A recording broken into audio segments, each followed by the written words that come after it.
Sir எனக்கு ஒரு doubt sir. நம்ம டெரஸ் ரூஃப்ல வந்து வெதரிங் டைல்ஸ் போறது பெஸ்டா இல்ல சிப்ஸ் போட்டு காங்கிட்டு போடுவாங்களா சார், அது பெஸ்டா சார்? சூப்பரான டவுட் சார். ஆக்சுவலி பாத்தீங்கன்னா வெதரிங் டைல்ஸ் தான் சார் பெஸ்ட். என்னடா சொல்ற? என்னால நம்ப முடியலையே. ஓ அப்படிங்களா சார்? நம்ம இப்போ சிப்ஸ் வச்சு நம்ம காங்கிட்டு போடுறோம் சார், அது வந்து பட்ஜெட் ஃப்ரெண்ட்லி தான் சார்.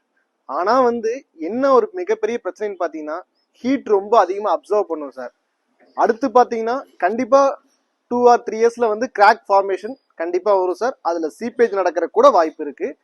நம்ம என்னதான் வந்து பார்த்து பார்த்து டேம் சீட் அடிச்சாலுமே அதோட லைஃப் 5 இயர்ஸ் மட்டும் தான் சார் வரும். அடுத்து வந்து வெதரி டைல்ஸ்ன்னு பாத்தீங்கன்னா சார் கண்டிப்பா காஸ்ட்லி தான் சார்.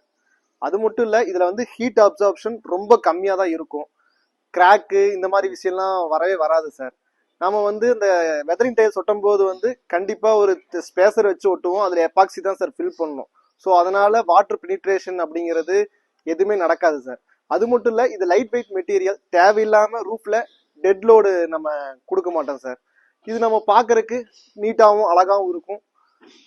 ஓகே சார், நான் இப்போ வந்து கிரவுண்ட் ஃப்ளோர் மட்டும் தான் சார் நம்ம பண்ணியிருக்கோம். இதுக்கு மேல நான் ஃபியூச்சர்ல 2 or 3 இயர்ஸ் கழிச்சு நான் வந்து கண்டிப்பா மேல வீடு கட்டுவோம் சார். ஸோ அந்த மாதிரி சமயத்துல இந்த வெதரிங் டைல்ஸ் போறது பெஸ்டா சார்?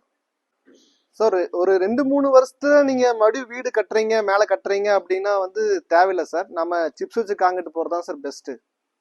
இதுக்கு மேல நீங்க வீடு கட்ட மாட்டீங்க அப்படின்னா கண்டிப்பா நீங்க வெதரிங் டைல்ஸ் போடுங்க சார், அது கண்டிப்பா ஒர்த்தா தான் இருக்கும். இந்த வீடியோ இன்ஃபர்மேட்டிவா இருந்தால் லைக் அண்ட் ஷேர் பண்ணுங்க. ரொம்ப முக்கியமான விஷயம், இந்த வெதரிங் டைல்ஸ் வந்து ரேட்ல இன்க்ளூட் ஆகாத விஷயம் தான். எது பெஸ்ட் அப்படிங்கறத வந்து உங்க இன்ஜினியர்ட்ட கேட்டு நீங்க அதை ப்ரொசீட் பண்ணுங்க. தேங்க்யூ.